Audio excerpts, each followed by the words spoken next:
During the New Year holidays, I'm hooked to an 4 in an ER ward because of my pathological lie aversion, which is a condition that makes me vomit whenever someone lies to me. Meanwhile, Landon Yale shows up at a public event with his female best friend, Eunice Parker, in a high-profile manner. Clad in the Ice Queen championship costume that I've worn during the time I won my championship, Eunice whines to Landon cutely that she wants to ride on his shoulders. With a doting smile on his face, Landon replies, all right. You're my queen tonight. If only that figure skating numbskull is as sweet and understanding as you. Thanks to my pathological lie aversion, I keep vomiting the whole time. After taking off the 4-needle, I rush toward the venue in the sports car that I've planned on giving to Landon. In the stark silence that follows, I hurl the divorce agreement in Landon's face. Happy New Year, Landon Yale. By the way, here's an announcement. From now on, I'll be retiring as a figure skater. On top of that, I will be retracting all sponsorships that I've bestowed upon Yale Group. I want Landon to know that he can never afford to pay the price of offending me. I shoved the car door open. Under my feet lay the twisted wreck of a supercar, glass shattered everywhere.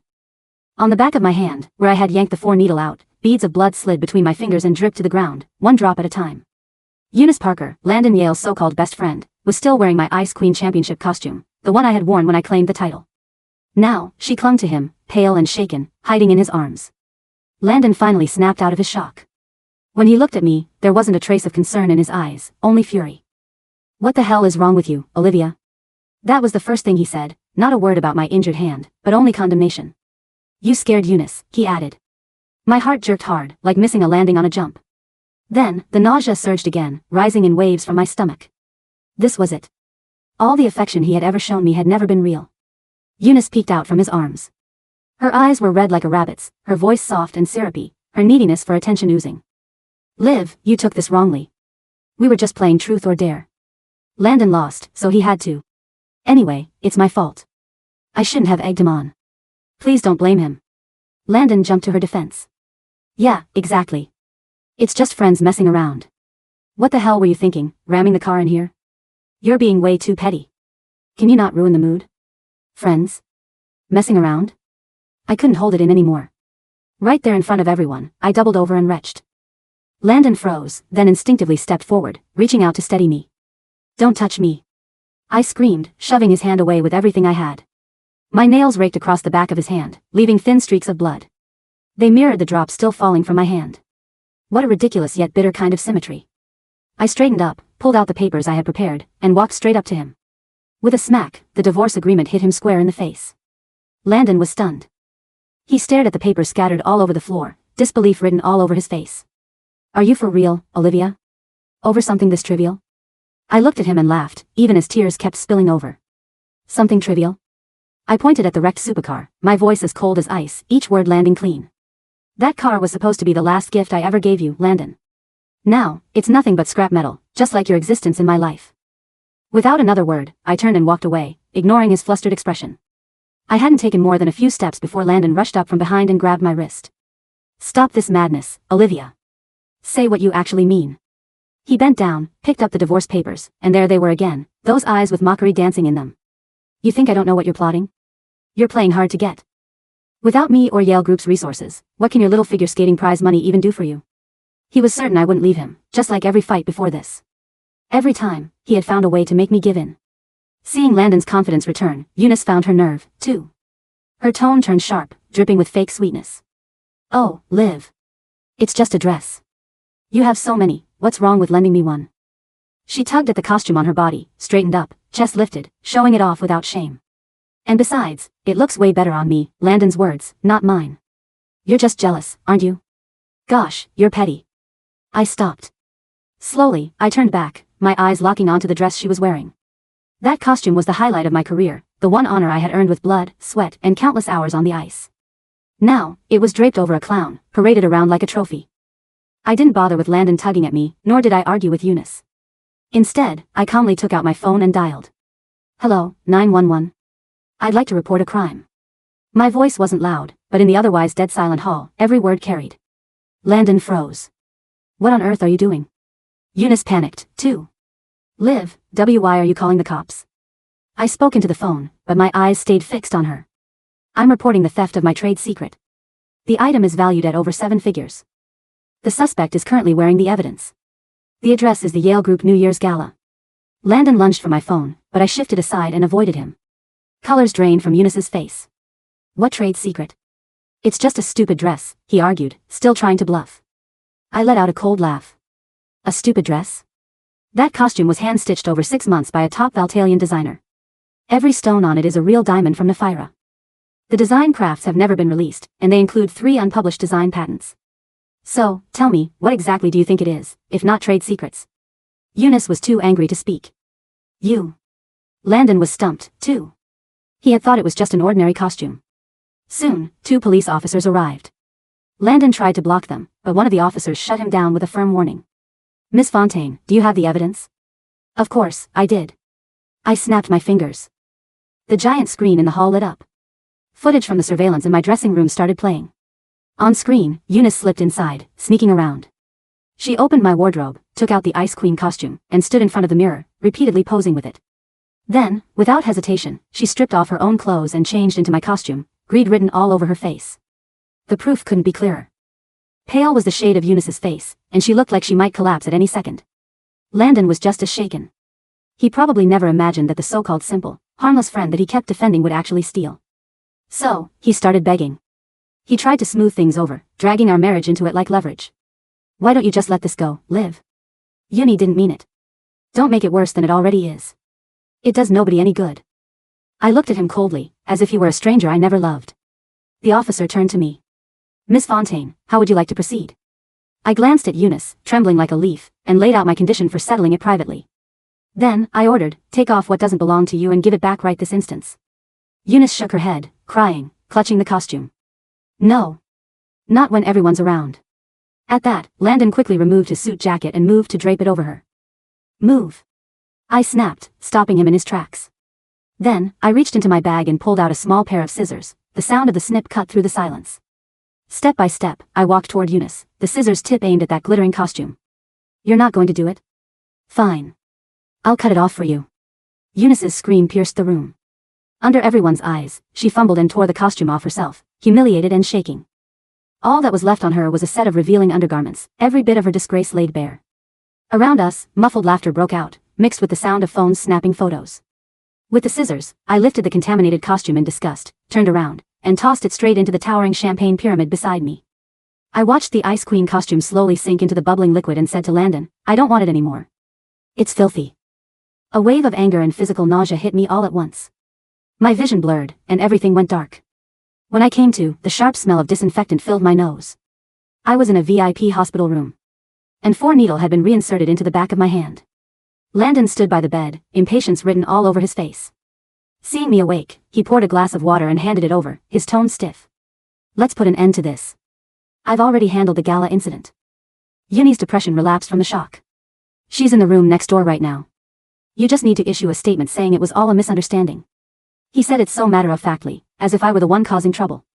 I didn't take the water, but looked at him quietly. The face I had loved for so many years now felt completely foreign. Landon, did you ever love me? I asked softly. He froze for a moment. His eyes flickered away almost immediately, then he put on that same impatient expression again. Of course, I do. Why would I marry you if I don't? Stop overthinking things. Uni is just a good friend. Before he could finish, another wave of nausea surged up from my stomach. I turned my head abruptly and retched violently into the trash bin beside the bed. This time, it was worse than anything at the gala. The cardiac monitor at my bedside suddenly blared.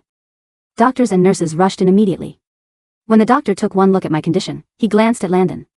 The doctor's expression darkened instantly, as if he had understood something. Didn't you read her medical records? The doctor snapped. She has pathological lie aversion, a severe allergy to lies. Stop feeding her more of them. You could kill her. Landon was stunned.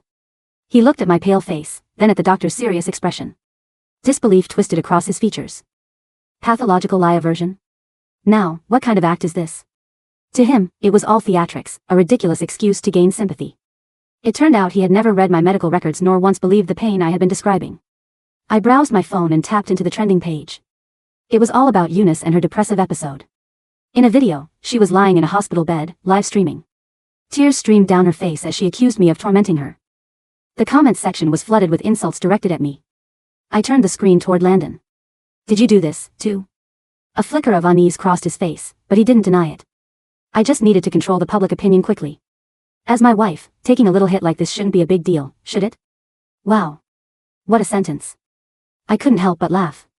This was the man, the husband, whom I had loved for a decade. I yanked the 4-needle out of my hand. Blood welled up again almost immediately. Under Landon's shocked gaze, I picked up the glass of water from the bedside and splashed it right onto his face. Get the hell out of here. He had probably never seen me lose control like this. For a few seconds, he simply stood there in stunned silence. Then, his expression twisted with anger and humiliation as he wiped his face. You're acting like a total brat, Olivia. I'm freezing your card. We'll see how long you can keep acting tough without that money. He stormed out and slammed the door shut behind him. I stared at the blood slowly seeping from the back of my hand. Strangely, I didn't feel any pain anymore. Less than 10 minutes later, a bank notification popped up on my phone. My supplementary card had been frozen. Landon thought that was my lifeline, but he didn't know that what I could provide was far more than what he had given me so far. Due to the negative press surrounding Yale Group, the market opened the next day with a sharp drop. Within just a few hours, billions had been wiped out. An emergency board meeting was called. Landon was a mess in the conference room. He was promising the shareholders, almost desperately, that he would handle me and ensure the Fontaine family would continue their support toward them. He was still mid-speech, spinning his grand promises, when the heavy double doors to the conference room were pushed open from the outside. I stepped in, dressed in a tailored high-end suit and a pair of 4-inch heels, with a full team of elite attorneys following behind me. The moment I appeared, the entire room went silent. Every gaze was locked onto me. Landon looked up. At first, he froze, but the surprise was quickly replaced by a mocking smile. Oh, look at you. Running out of money already? Came to admit defeat? Isn't it too late to realize you need me now? Kneel and apologize to Uni and me, and I might just consider forgiving you.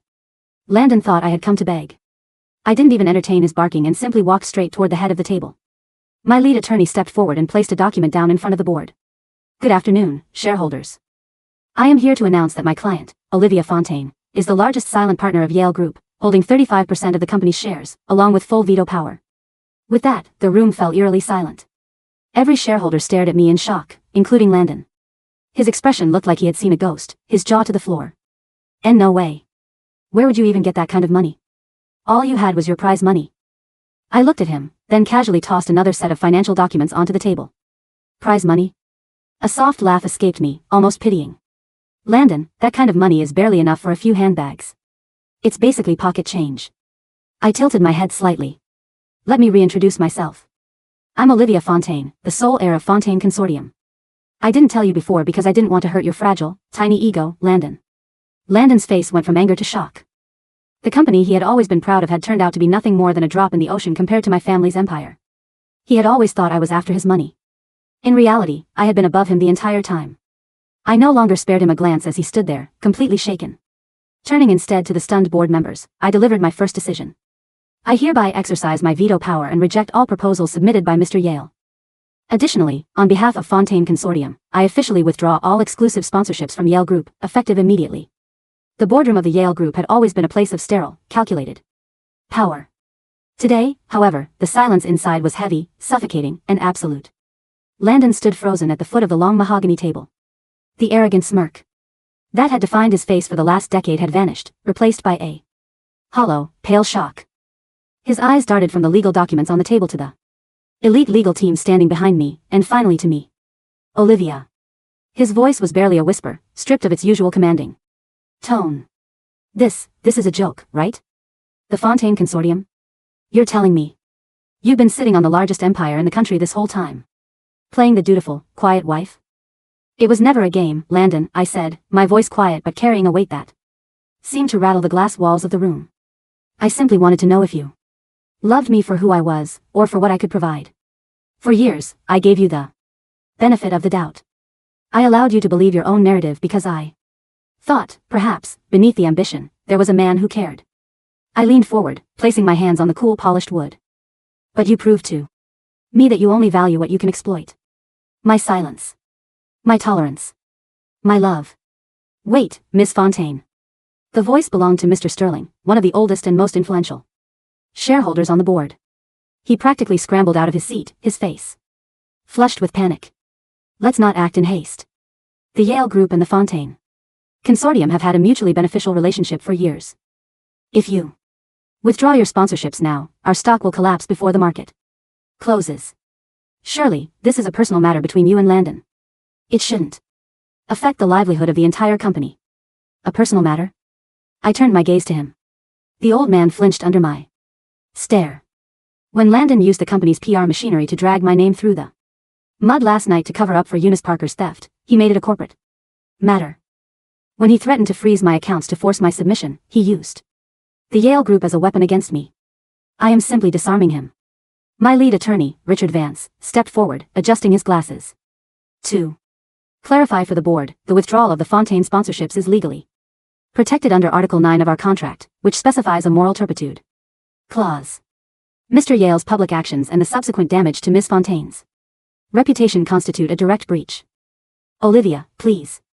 Landon took a step toward me, his hands trembling. He looked around the room, realizing that his allies, the board members who had kissed his feet just an hour ago, were now looking at him with undisguised resentment. We can talk about this at home, Landon pleaded, trying to reach for my arm. I was stressed. The New Year's Gala is our biggest event of the year, and I made a mistake. Eunice she's just a childhood friend. You know she's fragile. I was only trying to protect her because she has no one else. But you have me. You have our marriage.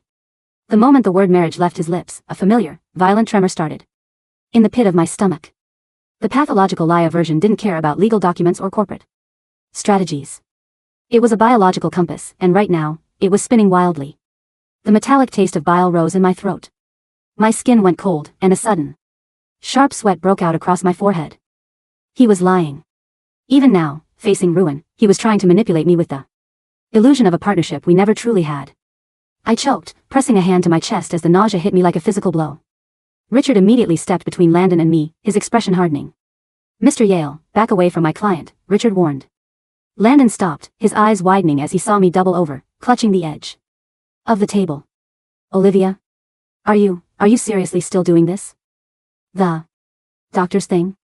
You expect me to believe you physically vomit because of a lie? It's a psychological trick. You're doing this to guilt me. I forced myself to stand tall, swallowing down the sickness with pure, unadulterated willpower. I looked him dead in the eye, my gaze cutting through his panic. Every time you told me you loved me, I whispered, my voice raspy but clear. My body rejected it. I thought I was just sickly. I thought I had a weak stomach. But it was my body trying to warn me that I was living with a monster who traded in falsehoods. I turned my back on him. We are done, Landon. The papers have been served. You have 24 hours to vacate my property. Your property? Landon yelled, his desperation turning into ugly rage.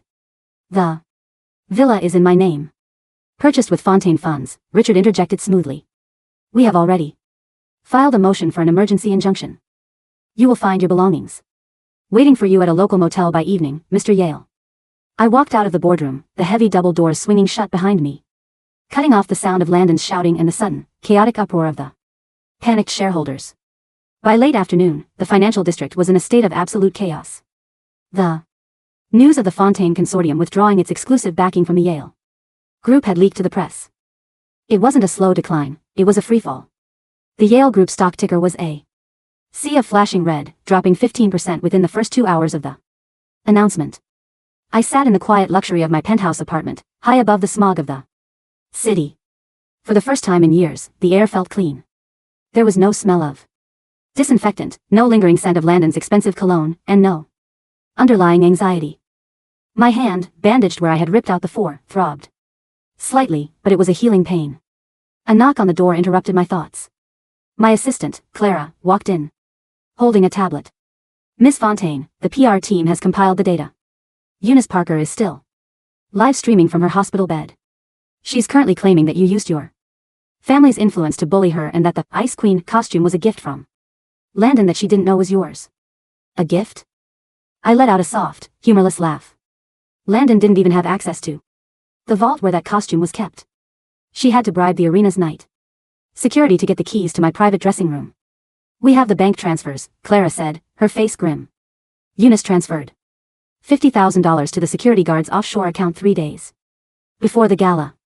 We also have the confession from the guard, who was detained by our security team this morning. Post it, I said simply. No statement. No emotional appeals. Just the raw, unedited evidence. And her medical records regarding her depression? Clara asked. I paused.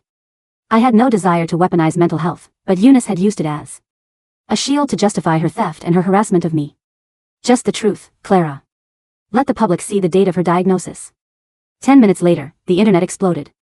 The Fontaine Consortium's official social media accounts, which had remained silent for years, posted a single thread. It contained 3 items. 1. The security footage of Eunice Parker bribing the arena staff and sneaking into my dressing room. 2. The bank transaction receipt showing the transfer of funds. 3. The official medical assessment from the private clinic Eunice had used, showing that her severe clinical depression diagnosis had been backdated and purchased for a hefty sum just 12 hours after the gala incident. Signed by a doctor who was already under investigation for medical fraud. The reaction was instantaneous. The public, which had previously pity-voted and defended Eunice as a victim of a wealthy, arrogant athlete, turned on her with a ferocity that only the internet could muster.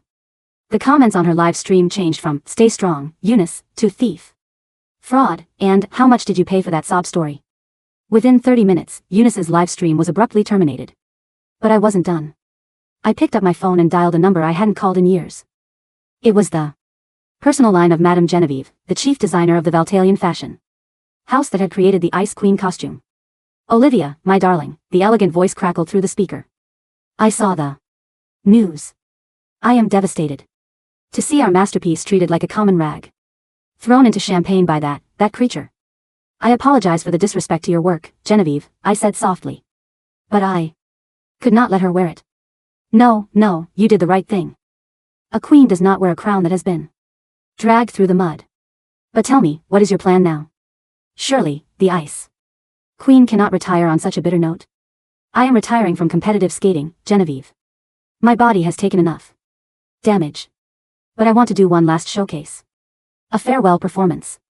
Not for a medal, and certainly not for Landon. For myself. There was a pause on the other end, followed by a soft, emotional sigh. Then we must design a new gown. Something that does not represent the coldness of ice, but the brilliance of a star that has survived the night. I will catch the next flight to your city. Thank you, Genevieve. As I hung up, I looked out the window. The sun was setting, casting a long, golden light over the skyline. For the first time in a decade, I didn't feel the urge to throw up. The truth was out, and the air was finally clearing. While my world was quiet, Landon's world was burning. By the 3rd day after the gala, the Yale group was on the verge of bankruptcy. Several major creditors had called in their loans, citing the sudden instability of the company's leadership.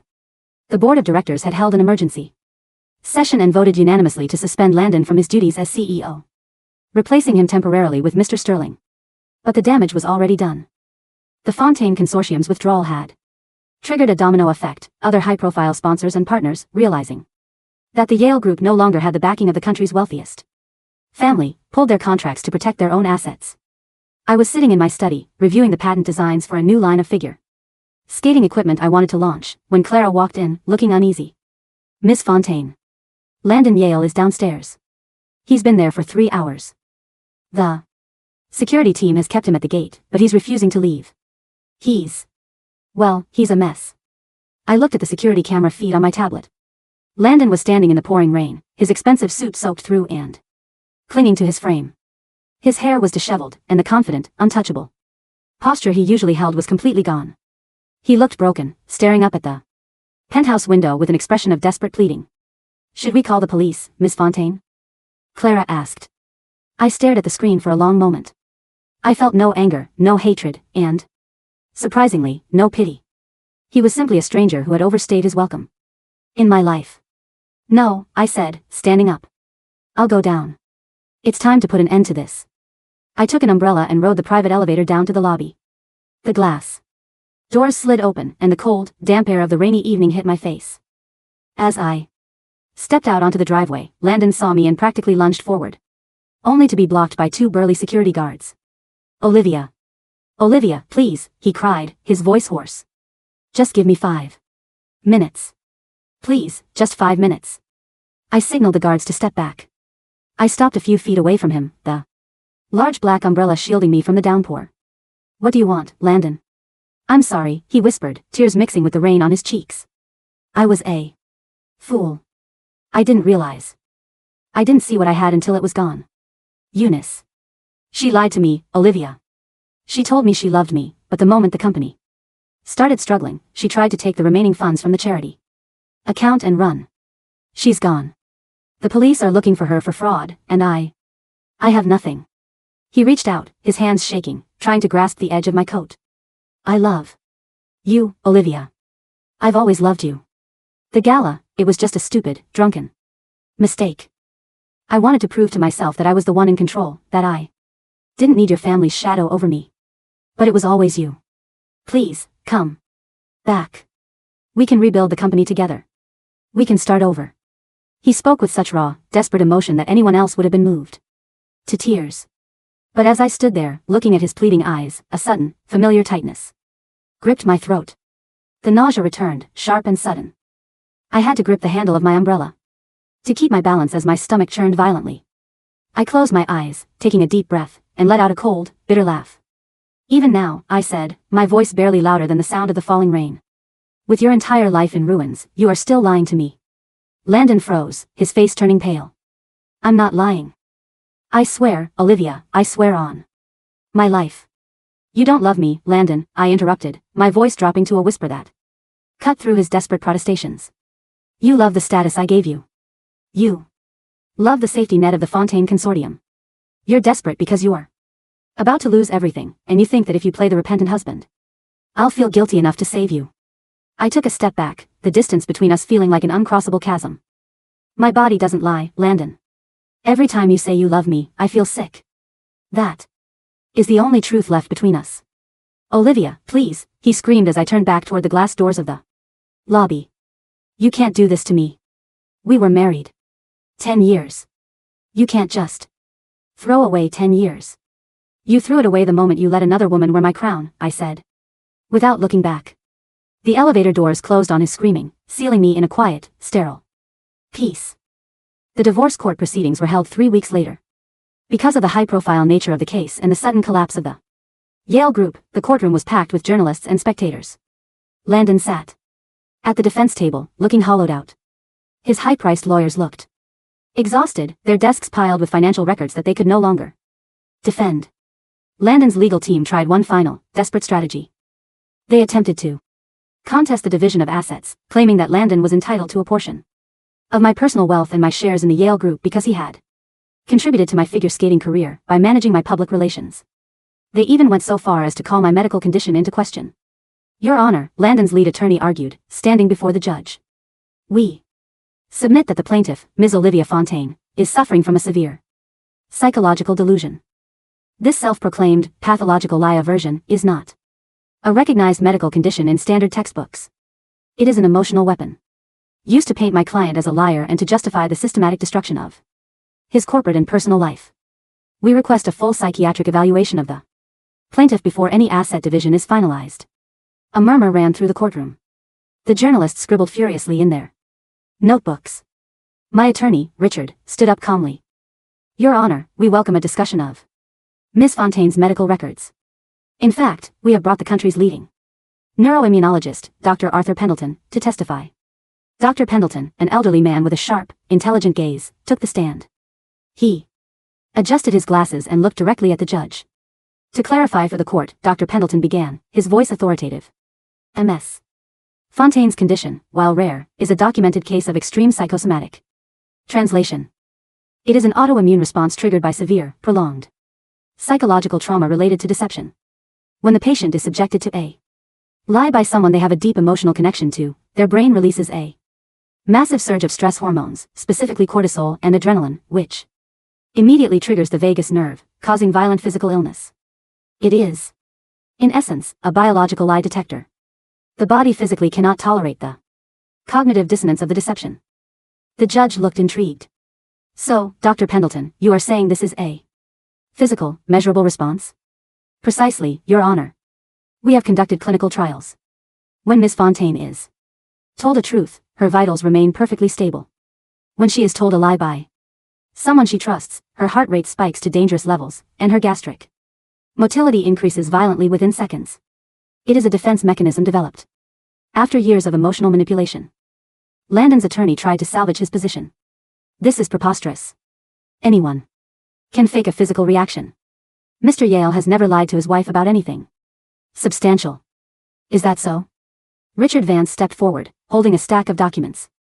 Let us test that theory in court. Mr. Yale, would you care to take the stand? Landon looked panicked, but under the judge's stern gaze, he had no choice. He walked slowly to the witness stand, his hands clutching the wooden railing. Richard walked up to him, his expression cold and calculating.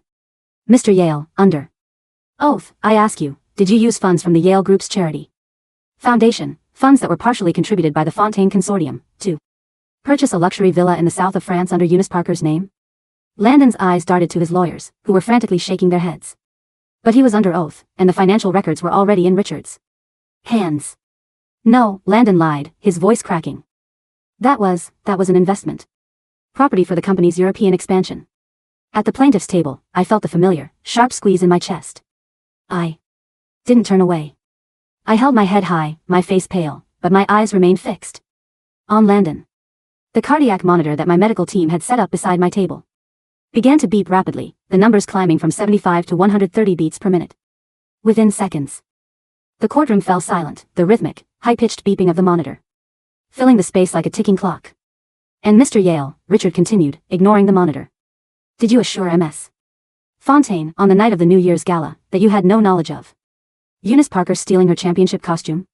I had no idea. Landon yelled, his face turning red. I thought she bought it. I swear. The monitor's beep turned into a solid, continuous whine as my heart rate crossed the safety threshold.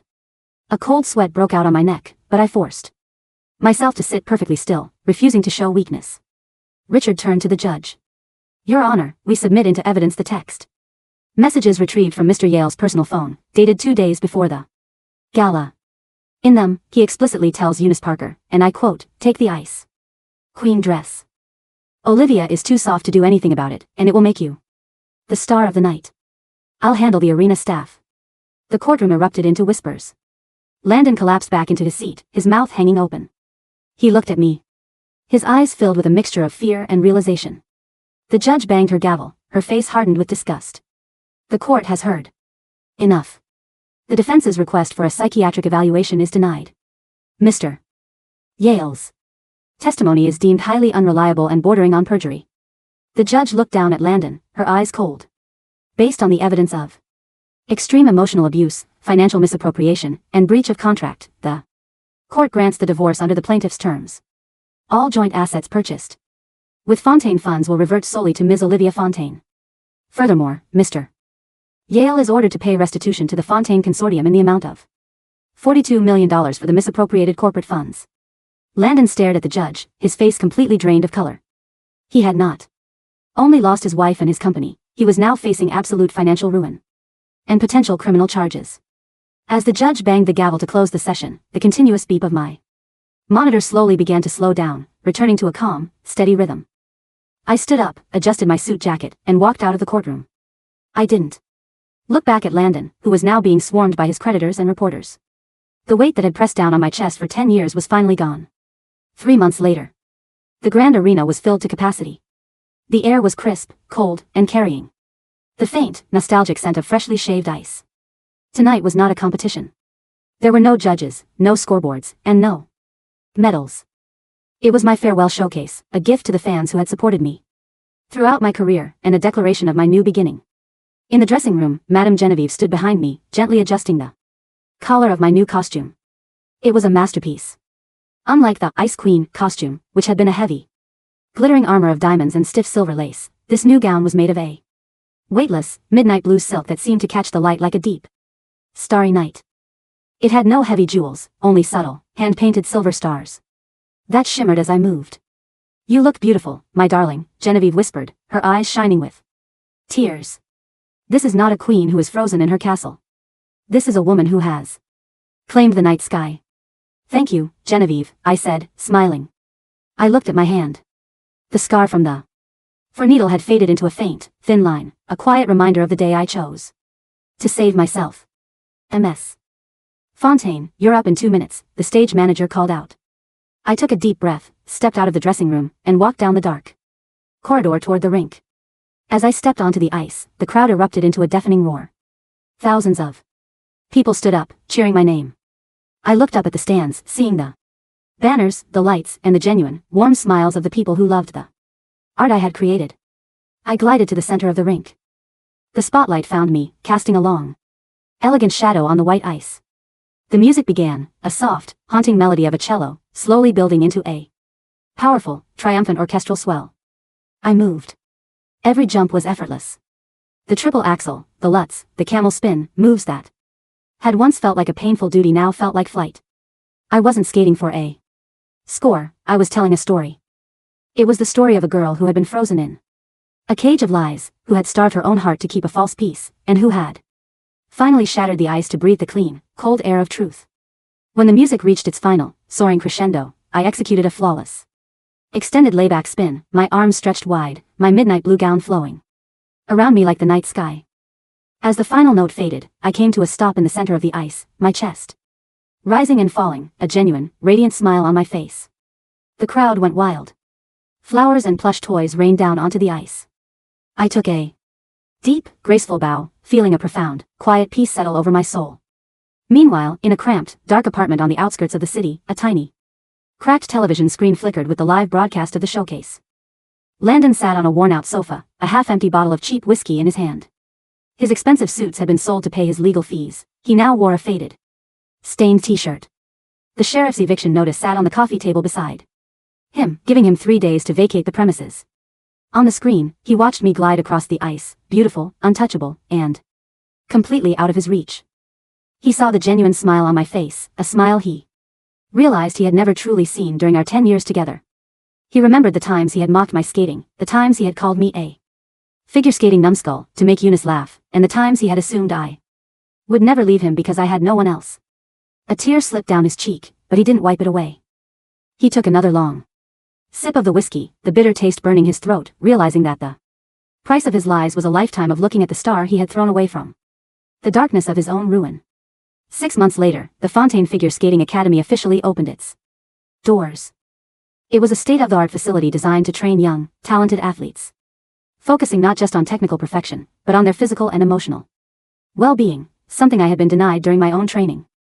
I stood on the observation deck, looking down at the young skaters gliding across the ice, their laughter echoing through the rafters. "They look happy," a voice said beside me. I turned to see Richard Vance, my attorney, who had now become the chief legal counsel for the Fontaine Consortium. He was holding 2 cups of warm coffee, handing one to me. "They are happy, Richard," I said, taking the cup. "Because they are allowed to be human first, and athletes second." He smiled, his gaze soft and genuine. "We finished the final liquidation of the Yale Group's remaining assets this morning. The brand name has been dissolved. The building has been sold to a medical research firm." "And Landon?" I asked, surprising myself with how unaffected I felt. "He settled his debts by surrendering his remaining personal holdings," Richard said. "Last I heard, he's working as a low-level sales representative for a logistics firm in another city." Eunice Parker was sentenced to 4 years for grand theft and corporate espionage last week. I nodded slowly, looking back down at the ice. The past felt like a movie I had watched a long time ago, a story that belonged to someone else. "How is your health, Olivia?" Richard asked, his voice carrying a quiet, genuine concern. "The doctor said your vitals have been remarkably stable." I took a sip of the warm coffee, feeling the heat spread through my chest. "I haven't felt sick in months, Richard," I said, looking at him with a smile. "My pathological lie aversion is still there. But I've realized something." "What's that?" "It wasn't a curse," I said softly. "It was a gift. My body was the only thing that loved me enough to refuse the poison when my mind was too blind to see it. It forced me to choose the truth." I looked out at the bright, open sky beyond the glass windows of the arena. The air was clear, the ice was clean, and for the first time in my life, every word spoken around me was real.